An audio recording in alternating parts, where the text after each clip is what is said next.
Just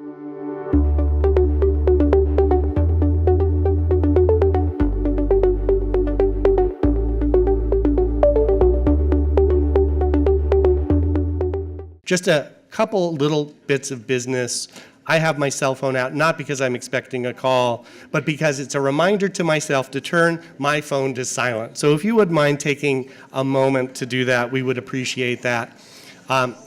If you would like to take photographs of this event, we just ask that you turn the flash off of your phone, but otherwise document this conversation and this event. I also want to thank, because we are here on a Thursday evening when the museum is open until 9 p.m., and programs on Thursday are courtesy of Huntington Private Client Group. So if you wouldn't mind giving them a round of applause for their support.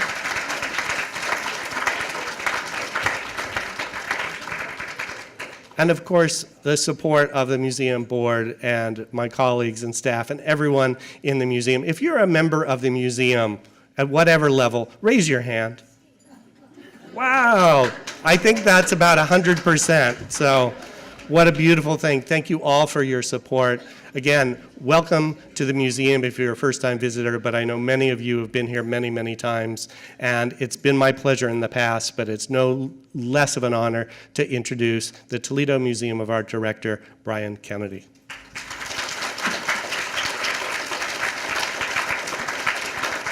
Well, thank you, Scott, and for all the great work that you do. We've had a wonderful board meeting today, so thank you to all the board members here present. This is a special evening. It doesn't happen terribly often that you have the opportunity to present a program with one of your predecessors. And so tonight you see Director number 9 and Director number 5. So Earl Roger Mandle is here with Gail Mandle, and we are so pleased that you're both here. It's very, very special for us. We've been looking forward to it very, very much. And they both started out as artists, you know, and Gail keeps that up very, very busily with quite a number of exhibitions each year for the last couple of years, including exhibitions with their daughter, Julia. Roger is an educator to his fingertips. He's also left-handed, which is really good because so am I. He's an art historian, and he's been a leader of major cultural institutions. He's been an internationally regarded figure in the art world for a long time, and in the humanities for 4 decades, in fact. And he started off at Williams College doing his studies, graduating there, and also then did postgraduate work at New York University and at Case Western Reserve University. His doctoral dissertation was on 18th century Dutch art academies, and when I was in Dublin at the National Gallery of Ireland, I vicariously knew Roger as a Dutch art expert who was then at the National Gallery.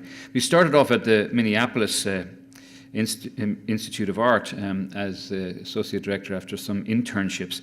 And then he came here in 1974 as associate director. But he came here to be director. Otto Whitman that wanted that, thought this was the person, and sure enough, in 1977, Roger Mandle became director of the Toledo Museum of Art.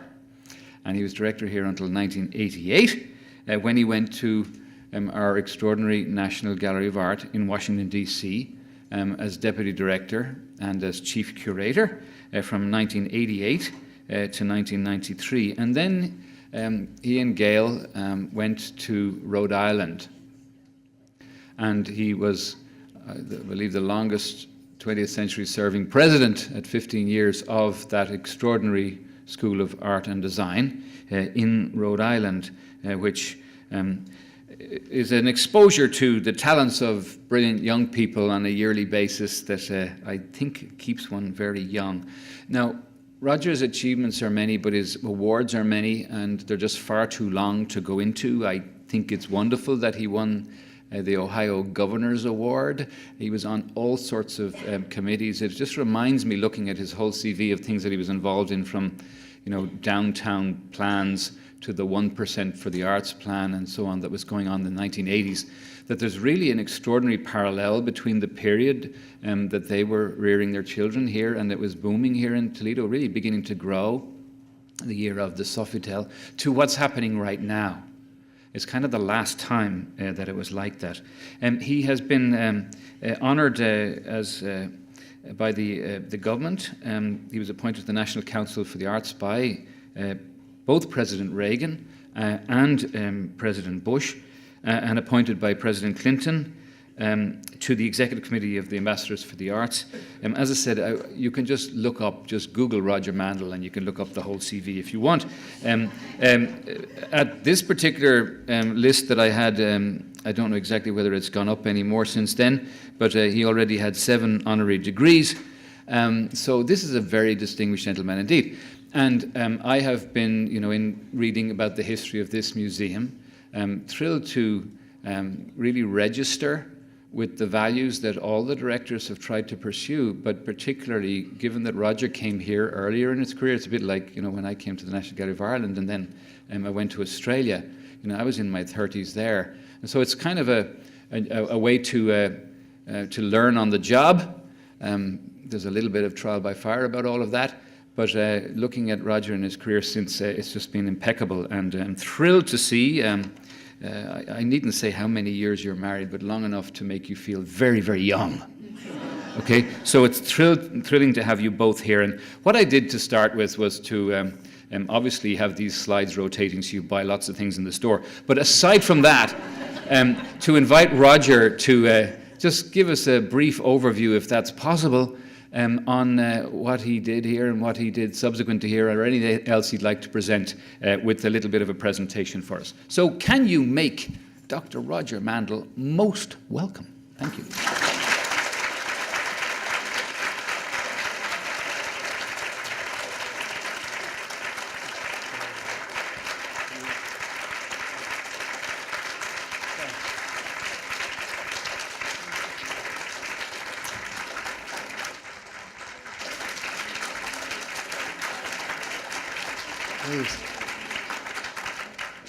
Well, I can't tell you what a thrill it is for Gail and for me to be welcomed back with such open arms. We feel so much a part of this community, even so many years past.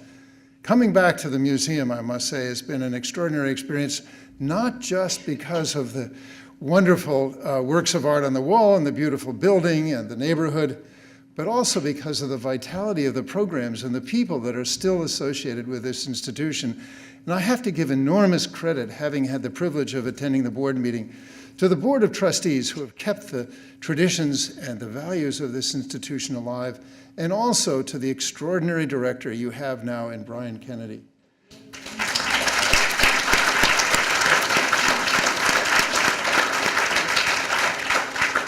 I have to say it's quite extraordinary, besides the left-handedness that we profess, that there are other similarities that we have. When I retired from the museum to go to Washington, the staff had a nice party for me and so on. And I remember at one moment that the head of the buildings and grounds came forward and presented me with a plastic bag full of dust balls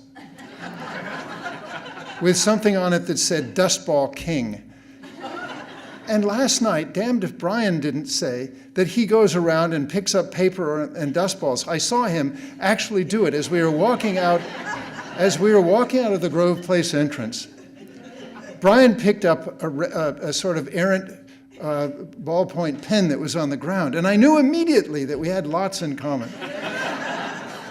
Anyway, although Brian gave you a gallop through my resume, I'm going to try to give you some firsthand views of what Gail and I have been up to since we left Toledo, if only to tell you how strongly influential it was to be here in the first place. And I can say that because I knew many of the successive directors and actually a number of the staff that we still have close associations with, that they too were imbued with important things they learned here. So here we were in 1978, minus the Alexander Calder on the front steps, which subsequent directors have brought, Brian particularly with the great sculpture park that's been made possible by so many generous people here. I arrived at the museum having known Otto Whitman from having done an exhibition here in 1974 of Dutch 18th century drawing and painting, which was the way I met him at first. And I was captivated by Otto in so many ways. He was an extraordinary man with a kind of intensity and sincerity about his beliefs in museums and in works of art that I really was magnetized by him. Every time there was a museum conference, we sort of got together. And lo and behold, he actually agreed to take this exhibition that I had done as a young puppy at the Minneapolis Institute of Art. What I learned from Otto were these values. First of all, education is central to the museum's mission, and so too it is. You'll walk around this museum now, and you'll see evidence of that, even to the signs that say that very thing. Second of all, collections must only represent the best. This is not a large collection, and it never will be.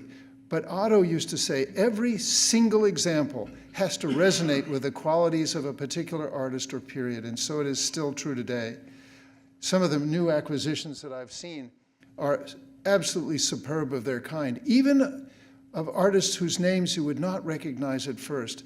Those qualities of those works of art stand up equally to those of the masters that we more recognize. Small is beautiful.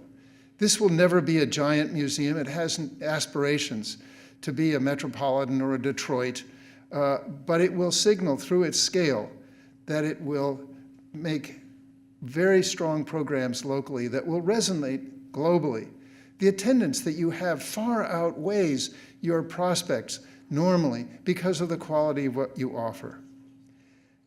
And that's because Otto believed that you plan the museum from the outside in. Yes, the collection's important. Yes, the buildings are signal, but you plan trying to assess what the community needs from the museum. And if that's the case, they will respond. And so they did respond. You remember those long lines of children that would line up for free classes. Otto was so proud of that. And so too today, you have several thousand students who are active in the education programs of this museum. Innovative in that they start with training, with exposing little babies in their mother's arms to works of art. The other thing that I had the great pleasure of doing, working with Otto at first, and then with on my own, after Otto introduced me to all of his colleagues in the museum profession, he took Gail and me around not so many months after we first arrived on our first European trip together. And he introduced me to all the dealer connections he had made over the decades that he was director here. This was one of my most proud acquisitions, one of the largest seascapes ever painted in the 17th century by the most famous artist, Willem van der Velde, the Younger. This was a painting that was done and very important in its own time, but Turner actually painted a companion piece for this in his own time. And then, of course, exhibitions. El Greco at Toledo was one of the largest exhibitions ever organized in this museum by that time, and it went to the Prado and the National Gallery and the Dallas Museum, where it also had record attendance. And we did an exhibition in the city of Toledo at the same time. Having been involved at the National Gallery, as I was in Toledo, I met Otto Whitman and Paul Mellon and got to know them very well, and they then invited me to come as Deputy Director and Chief Curator at the National Gallery. And I was there from 1988 to 1993. My offices with Carter Browns were in the National Gallery East Wing, in that marvelous modern building where we organized many very large exhibitions. I was responsible for the entire curatorial staff, the education program, publications, exhibitions, the collections installations, and also the strategic planning process of the institution. And we made a strategic plan that was quite effective, which included, of course, continuing with major exhibitions. And I helped organize this Malevich exhibition in 1990, Robert Rauschenberg's Rocky Show, and we got to know Robert very well. He became a very close personal friend. We spent a number of times in Captiva at his studio, in his apartment and studio in New York, and so on. And he actually had dinner with my mother in our house in Washington. That was a notable occasion. My mother had very strong opinions about art. some of which Robert shared. I also worked with a colleague, a former classmate of mine from Williams, who was curator of Dutch art at the National Gallery, on the Vermeer exhibition, which was one of the largest shows the National Gallery ever produced, only with 33 paintings, because as you know, Vermeer's oeuvre was very small. Vermeer was my favorite artist, and I was able to convince the Maritz House to take this exhibition on with the National Gallery. Nobody believed it would be possible to get that many Vermeers together in one place, and still it's not been done again. There have been Vermeer exhibitions, but they've been surrounded with other Dutch masters of the same period. Well, guess what happened? In the middle of the exhibition, which opened in '94, a year after I left to go to RISD, the federal government was shut down. And so there are all those people who wanted to see the Vermeer exhibition who were stymied. The government finally reopened and the National Gallery reopened, and during that winter, people lined up like this for blocks, and the gallery was able to extend the exhibition for the same amount of time that the government shut down by pleading with the lenders to have them. Another assignment that I had at the National Gallery was reinstalling the entire permanent collection with the curators. Talk about herding cats. Each department at the National Gallery had very strong feelings about their aegis and their collection, and getting them to work together to create a new view that was planned from the outside in by what the public should know about our collection was a very interesting project. Acquisitions were also part of my responsibility, and this was an amazing painting by Albert Bierstadt, the largest painting Bierstadt ever made, that he painted as his American Academy piece when he came back from Germany, having learned from the German masters. This was his presentation piece. And it was hidden in a house in Rhode Island for over 50 years in the attic. When the woman who owned the house, who was a pack rat, died, they had to take the roof apart in order to get this painting out. The lawyer for the estate wanted to sell this painting in a public auction in a parking lot in Warwick, Rhode Island. And so Carter and I entertained this lawyer and his daughter at lunch, and we showed them the National Gallery, which they'd never heard of before. And we tried to convince them, because we'd secured funds to acquire the painting for our 50th anniversary from a donor, that we would be happy to take it off their hands and satisfy the will responsibilities for a certain sum. And they said, no, they had to put it in a sale. That was required. Turns out the lawyer's daughter worked for the auction house. Anyway, when the auction happened, we made arrangements to have a New York dealer bid for us. And the dealer had suggested that the painting would go for many millions. So we had secured as much as $5 million from the donor to buy the painting, because it certainly was worth that. In a Rhode Island sale, not in a parking lot, but under a tent, guess what we bought the painting for? $500,000. There was only one bid, and it was ours. So we were very lucky. Now, again, thinking about the museum from the outside in, we were very aware that new technologies were beginning to affect every aspect of life. Our collections had not been computerized. So one of the first things we did was to get the registrar's office extra staff and grants to computerize the collection and begin to plan what we would do with it. And so we created a gallery in the museum where you could load your iPhone with a tour, one of the first that had ever done it in an American museum.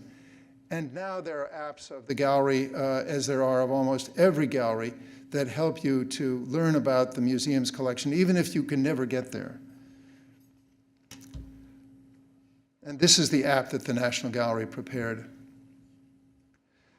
In 1993, Gail and I were seduced by the Rhode Island School of Design, by an extraordinary opportunity to run one of the best fine arts academic institutions in the country, which also had one of the best college or university museums with an extraordinary collection, for which I was also responsible. In fact, there was no museum director at the time I was hired, so one of the first things I got the privilege of doing was bringing a new director on staff.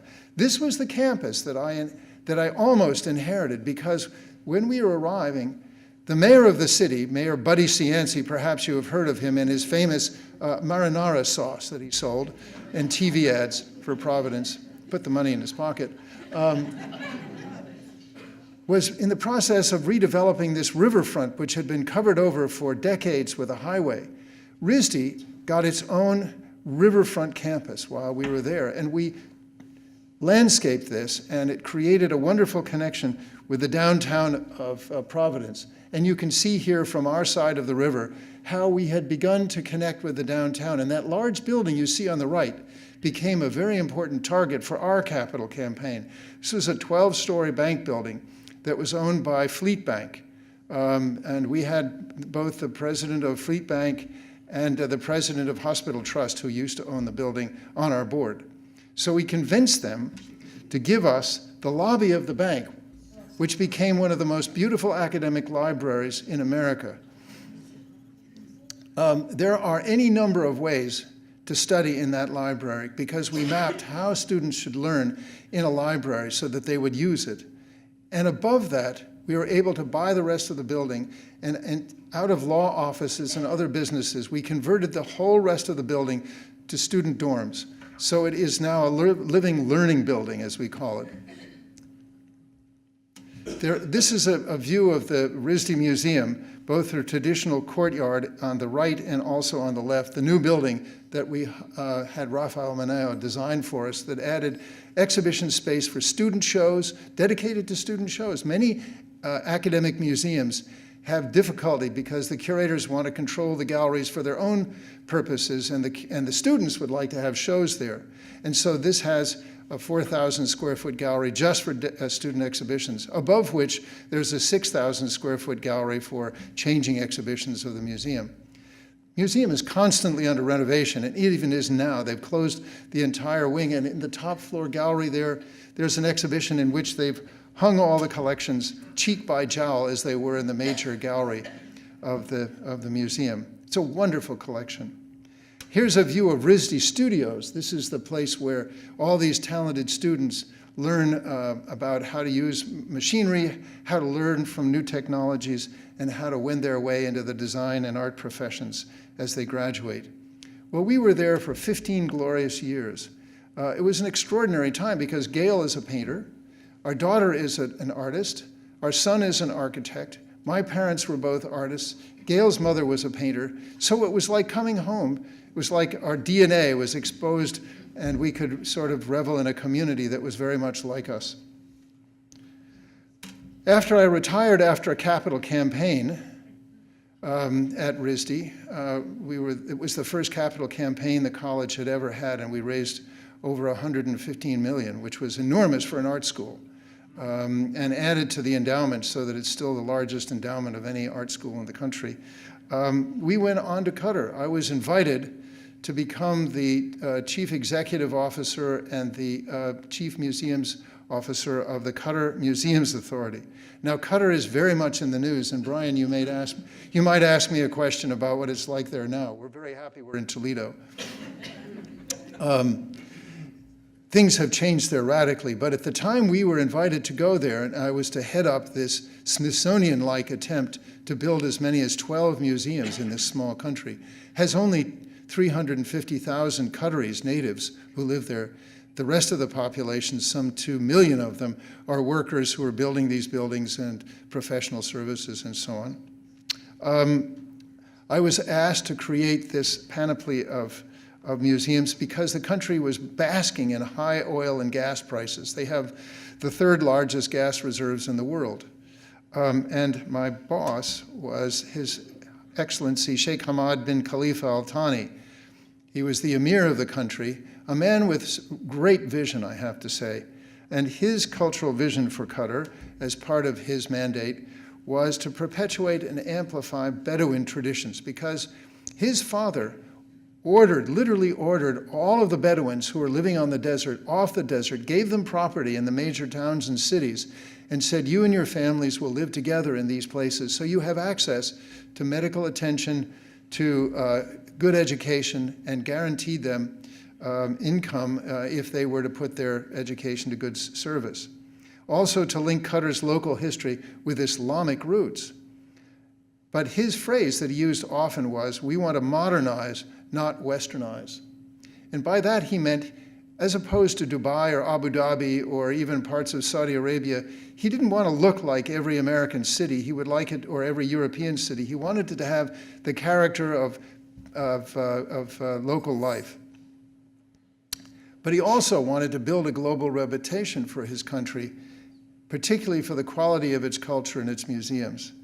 And so I had the good opportunity to try to put that into practice. And he said, if it's good enough, tourists will come. In other words, he didn't, like Abu Dhabi, invite the Guggenheim and the Louvre to come and show their wares. He wanted to do it from the inside out. And by the time I got there, there had already been a massive collecting effort by the royal family. They had extraordinary collections of Islamic art, of Western and of photography and cameras.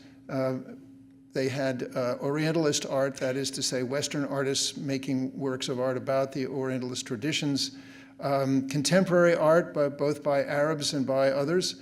And so these were the collections, all of which accompanied by libraries, which were to be put in these museums. But remember Otto Whitman saying, if it's good enough, people will come from the outside. And so our objective was to plan from the outside in. And this was my boss. This is the person that I worked with most directly every day, the daughter of the Emir, Sheikh al-Miyasa bin Hamad al-Thani. An extraordinary woman. She was 26 when I arrived, educated at Duke University, and she went, during my tenure, to Columbia to get her master's in public administration. And this is what they built. This is the Museum of Islamic Art, which was designed by I.M. Pei on its own island. It had this exceptional collection of Islamic art in it. It's 350,000 square feet of space, and the galleries are absolutely gorgeous. When I arrived, the building was already in completion, and so I had the pleasure of hiring the staff and installing the works of art with the director that I hired. And this is the National Museum of Qatar that's being built right now in Doha. This is just across the street from the Museum of Islamic Art, designed by Jean Nouvel. The idea for the museum comes from the Desert Rose, this geological formation some of you may know, that has these disc-like plates. This is a view of it from above in a model. And it is 430,000 square feet of space. The National Museum will show the culture and traditions and history of Qatar and how oil and gas were discovered and so on. This is a picture of the museum under construction, and it will be opening next year. This is a building we built called Mataf, the Arab Museum of Modern Art. That was one of the first historic conversions. This is an old high school building that we worked with a French architect to make into a modern museum. And this is a building, a 50,000 square foot building that I built with the help of Richard Serra. Richard was, I'll show you a work of art that Richard Serra worked to create while we were there, and we worked with him on that. And I said, Richard, we're going to build this massive exhibition hall. Tell us what we would need to have a show of your work. And so he gave me the loading docks, opening door size, the load level, the weight level on the floor, the ceiling height, and all of those things. And we designed the building around those. And he actually did an exhibition after the building opened. But you can see that by the signs on the side of the building, this was an exhibition of Murakami, the Japanese artist that we organized when I was there. We also created a public art program, and there's public sculpture all over the city. I can tell you a story about a not so successful project, perhaps Brian will ask me, but I won't take my time now. But this is the largest sculpture Louise Bourgeois ever made. It was the last unexposed cast available. It's like 35 feet high, and it's in the convention center. Weird Brooklyn antique shop, and had it gilded, and then we set it afire one night with gasoline and photographed it. And this was part of the exhibition, an 8-foot tall photograph, showing the end of people like Gaddafi. And this is a sculpture that they made called Study for a Monument.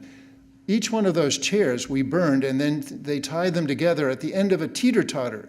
You know, a teeter-totter is fun if the people on both sides are the same weight, and you can go back and forth. But of course, in the Arab Spring, this was an attempt to overthrow the government. And so here the workers displaced the gold, that you can see gold dripping down the far end of that teeter-totter. And the throne in the photograph represents what was displaced.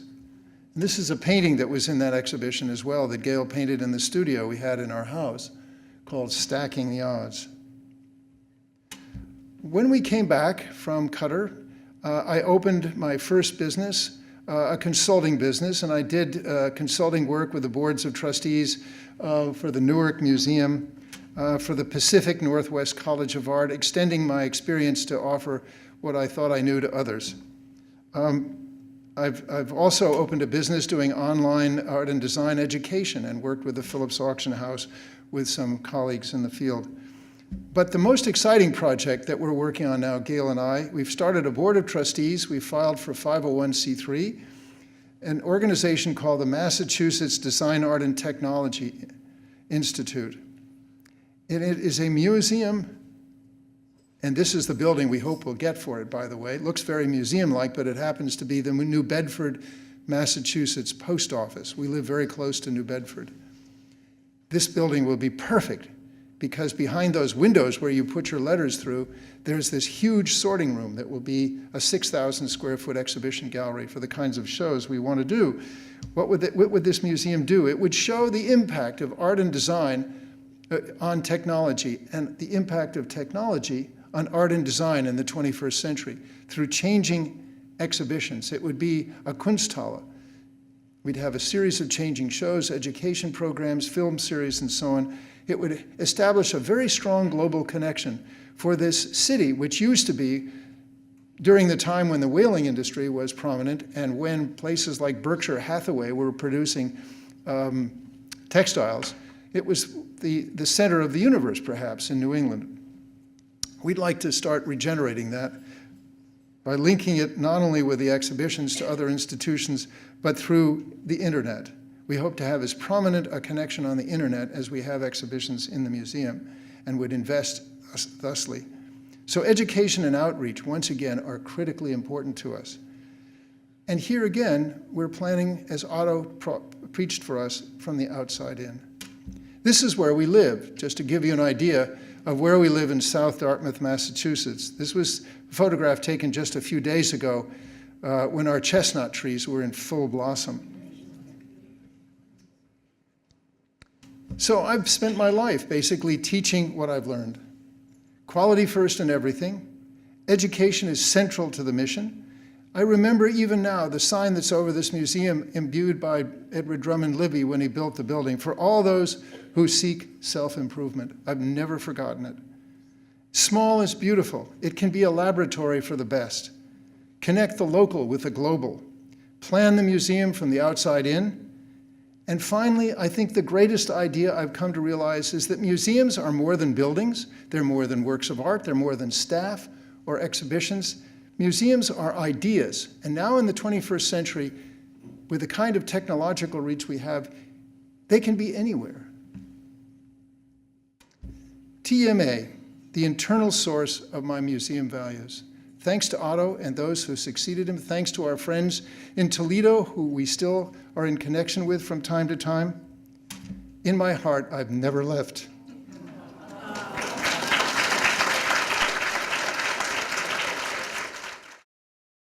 What a career.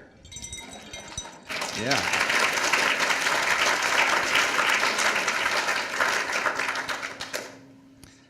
So you once said of Otto Whitman that he wore the museum like a suit of clothes. Yes, he did. Can you explain what you meant by that? It was just how totally comfortable he was in every context related to his love of museums and of works of art.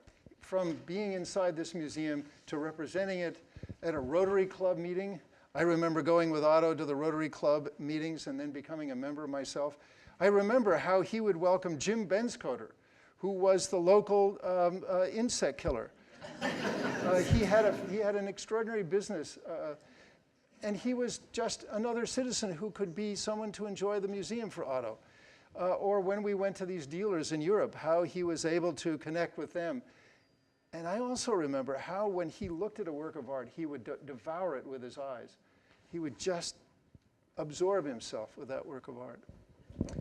So when you think about leadership, what did you try to inspire others with when you were trying to explain to them what you thought made a good leader? Oh gosh, goodness. Well, taking a leaf from those people I was fortunate to work with, and I also worked with people who are not exactly the great example that Otto was, and I learned from negative as well as positive example in some cases. I think that in the same way that a museum tries to reflect itself to the community, if you don't have a community of feeling on the staff and with the board, you'll never achieve it. And I guess that one of the things that I have strived to do is to be a very connected and participatory manager. When I left the National Gallery, the guards, who even now when I'm in Washington, some of them who've been there longer than I, will greet me. The guards presented me with a framed photograph of the National Gallery, and every one of them signed it. I mean, I knew and would greet those guards, and I just felt, you know, some kind of bond with them, because we were all doing this for some higher purpose. And God, you know that there are museum directors who sort of breeze into the museum to their office and only talk to people of a certain stature, and they're doing their job and so on. That's not me. It's one of the dividing lines of a type, isn't it? Well, yesterday we had a meeting with the executive team of the museum, and I'd heard that when you were at RISD, you and Gail, you know, certainly made use of the president's house. Yes. And you seem to be very warm and welcoming to people, like, come live with me, I suppose would be the way of describing it. Can you talk a little bit about that? About what did you do with the house to try and make it? First of all, you have to know that we moved from Washington, D.C. and Georgetown, where our house was 16 feet wide. You could almost touch both walls with your hands. And we'd moved from Perrysburg, from this wonderful house on Front Street. We left a certain number of pieces of furniture behind, particularly in Gail's interior design business. When we got to Providence, I'll never forget, after the final interview, the chairman of the board said, "Now I'm going to show you where you're going to live." And he drove me over to this house at the top of the hill in Providence, a 21-room mansion. And it was totally empty. Well, not exactly. It had a couple of moldy chairs, and it had a very nice dining room table. So there we were with very little furniture. And so the first thing Gail did was to get the idea that we would cover the walls and the tabletops and everything with works of art by RISD faculty, students, and alumni, so that we could decorate the house with what the college represented, because we had it in mind that it would not be our house, it was the college's house, and we would use it in every way we could for the benefit of the school. There was in the basement of this enormous house, in addition to the 21 rooms on top of the foundation, there was an apartment with 2 bedrooms and a kind of makeover kitchen and so on, and we fixed it up, and we gave this space over to graduate students. And they had free rent there, particularly foreign graduate students who were not able at the school's policy to have scholarships, a policy I never quite understood, but couldn't change.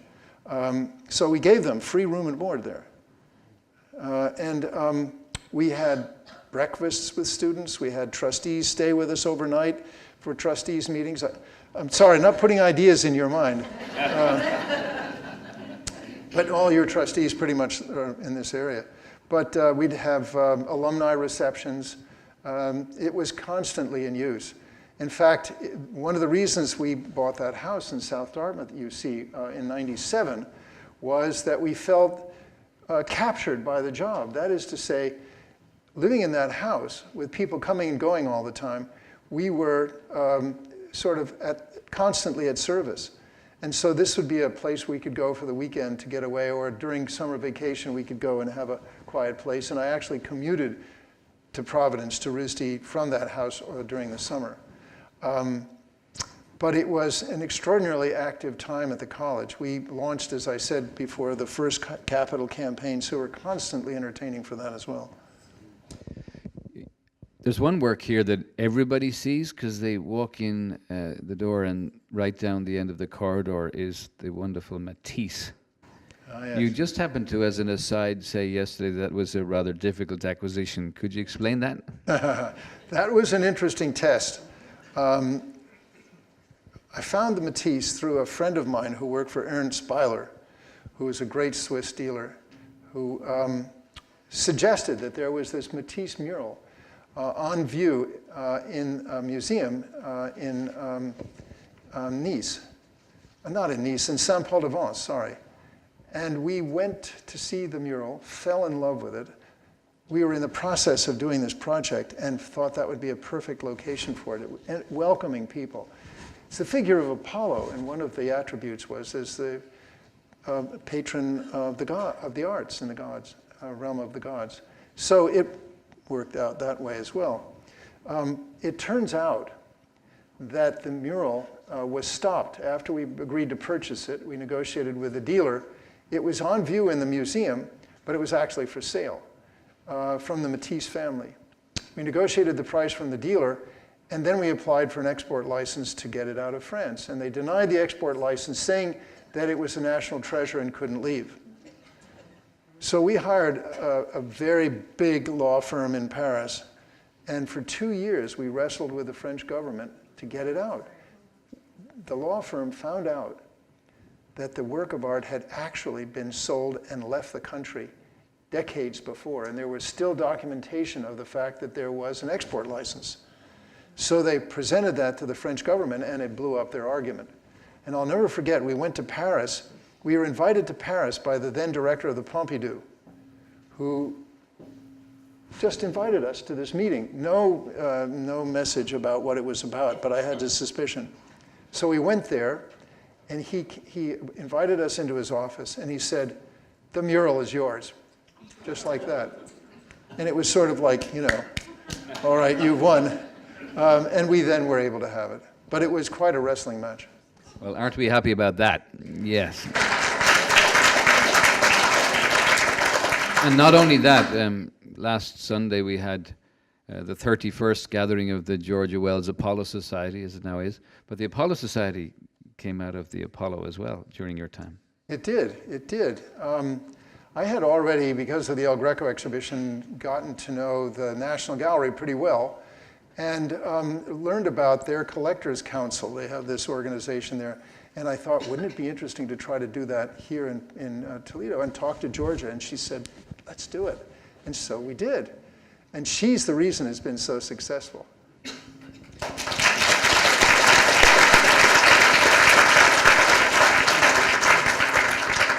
Have you any memories to share about some of the distinguished curators of your time? Kurt Luckner, Bill Hutton, Bob Phillips, Roger Berkowitz. Others? Oh, they were a remarkable group. And it was a very happy tribe, I have to say.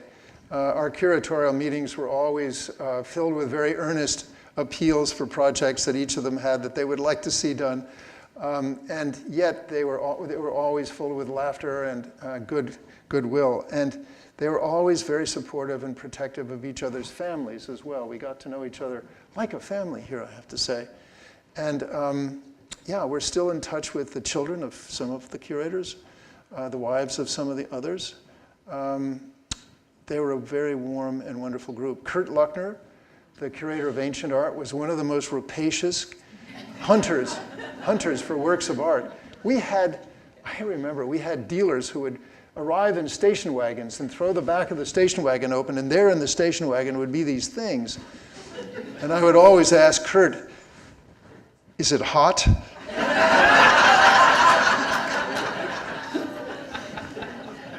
Really? Well, that's another story. We both know very well. Well, we have some wonderful, wonderful things. You must have had an incredible eye. You and Gail, however, you were here at a particular moment where your children grew up here, didn't they? They did. So they kind of would associate this place with that growing up. So this is a particular moment. Well, last night, just before the concert started, Gail took a photograph and emailed it to our children and said, guess where we are? Because we would bring them as 5-year-olds and 7-year-olds, and they would sleep on our laps when they got too tired to stay with the concert. So they grew up here. And our daughter and son would love to walk through the galleries, and we would talk about the works of art, you know, and I'd show them what was brand new that I'd just been able to acquire. About some phone. He said, is that secret phone still in the peristyle?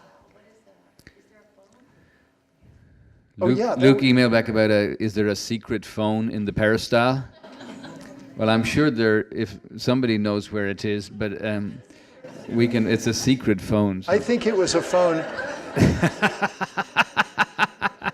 I think it was a phone that connected with backstage. Yeah. Oh, probably the phone that's connected to the lighting panel. Yeah. That's now in which is, it's secret because the cord doesn't go anywhere.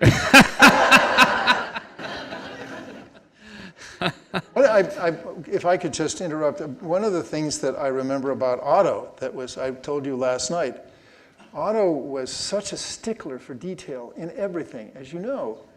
And I remember him telling me during one of our first visits to the peristyle, he invited us to go with him all the time, with Miggy and him to the peristyle.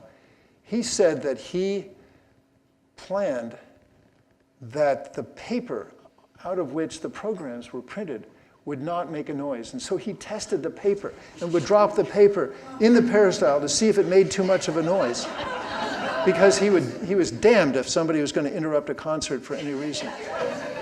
Well, thank you for that. If any of my colleagues are here, it could be worse, all right? So on the internet, you can look it up. Just look up Roger Mandle and what is DAT? D-A-T, right? There's this wonderful TEDx talk that Roger did last year. I was very, very impressed by it. And among the things you said that DAT was design, art, and technology, as you mentioned here. But design is making things beautiful. Technology is extending the hand and mind efficiently. And art is visualizing life's important questions with skill and imagination. So let's just ask you, why is DAT important? Well, first of all, DAT, Gail is the one who came up with that title because she can see the posters and the signs, as you approach New Bedford on the highway saying, "Where's DAT?" And the shop would say, "DAT stuff." Trying to make a quip out of it so it would stay in people's minds. What was the question? So I suppose in terms of what you're thinking about for the New Bedford Museum and the idea of design, art, and technology and the mutuality that they have. Yes. Why do you think that this particular combination is so important now? Well, because, let me begin by saying I'll never forget an exhibition I saw at the Cooper Hewitt Museum in New York a few years ago, in which there were works of art by designers that were fine art, and works by fine artists that were design. And it was largely an exhibition of chairs. But some of the chairs were literally sculpture. And some of the sculptures you could sit on. So here was function and fine art crossing these lines, these boundaries. And obviously working at RISD, seeing these students who would major in painting would come out being filmmakers or furniture makers or industrial designers, having been trained as painters. You can see that the arts are now merging and crossing over in ways that were perhaps not so possible before. And technology is one of those things that's caused that to happen. There's so many new technologies, not just computers. But think about it. Back in the 17th century, a scalpel or a burin was a piece of technology. A hammer was a piece of technology. And now we have all these other technologies that are deeply affecting the way artists and designers think about their craft. So this is why I think this museum is really important, not only to show what's being done now, but to show the promise of the future, to begin to project works of art not yet made or seen out of what's being done there, and to get people in New Bedford as an economic development engine to see the potential that they could have a business there to do the very same thing and connect with the world through technology. Well, let's turn it over to you. Has anybody got a question for Roger? We have a microphone over there. Who'd like to ask Roger a question? Probably going to be somebody whose bill we didn't pay before we moved.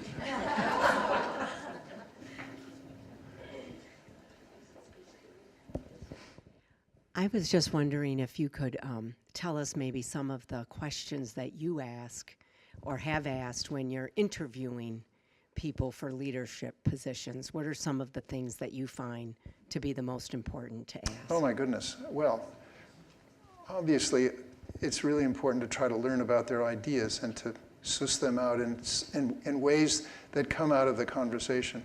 But I also think it's really important to find out how these prospective leaders work with others, not just up to the people that they're responsible to, but the people this way and the people this way. How they treat each other or how they treat people working for them is a measure of how well they're going to do, how effective they'll be when they finally get into a position of authority. Because authority is granted to you by other people. You don't say, well, let's not get into a political conversation, but the fact is that you need to work well with others. The other questions I'd ask are, how well do you plan? Show me an example of your plan and your process of planning. And how well did you engage with others to come up with these ideas? Whose ideas were they? What ideas did you gain from other people? Anybody else?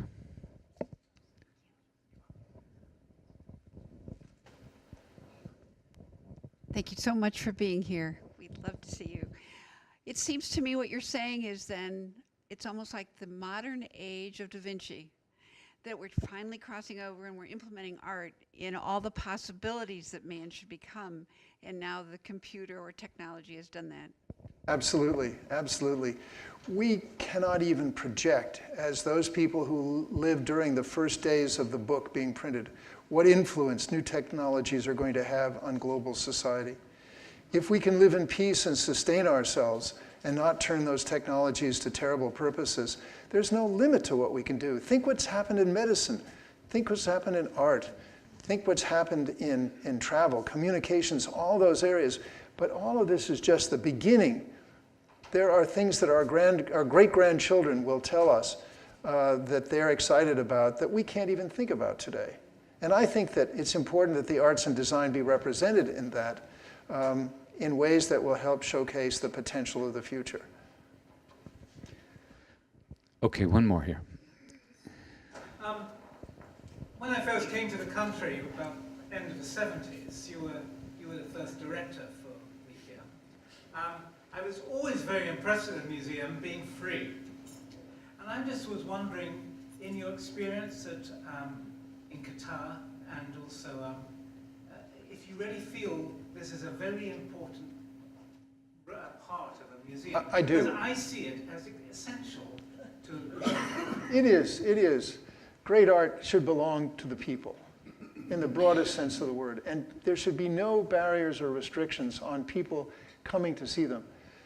That the Metropolitan Museum finds itself in such financial trouble that they have to now consider charging even more.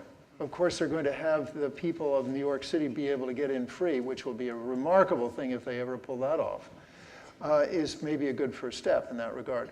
But I think it's really important to allow people access to the permanent collections, at least of the institutions that own them. In Qatar, the Museum of Islamic Art, at least while I was there, was free. And I'll never forget the day the museum opened, we welcomed a whole group of Chinese cooks who had taken their afternoon off to come to the Museum of Islamic Art, about which they had heard a lot. And they couldn't speak either Arabic or English, but we embraced them as they came in the door, because it was so exciting to see people with that curiosity make that effort to come. Well, let me thank Gail and Roger for this extraordinary opportunity for us to have them back with us. 3 decades is quite a while, yet it passes in a moment, as we know, since 1988. But their reputation was such that I had heard about it very, very quickly indeed. It so happens we just now live a couple of doors down from where you live, so we experience all that you experienced in terms of that sort of private life away from the museum as well. But you have achieved a wonderful career. You have expressed to us a sort of oozing of the values which are in the DNA of this institution, which make it one of the most wonderful institutions in this country. I'm thrilled that so many people have honored you before now. And if this is a mild little honor in a way, just to have the opportunity to come back here and to know that, you know, TMA is in you, it's our great joy to offer it to you. And so can I invite you all to once again express your deep appreciation to Roger Mandle.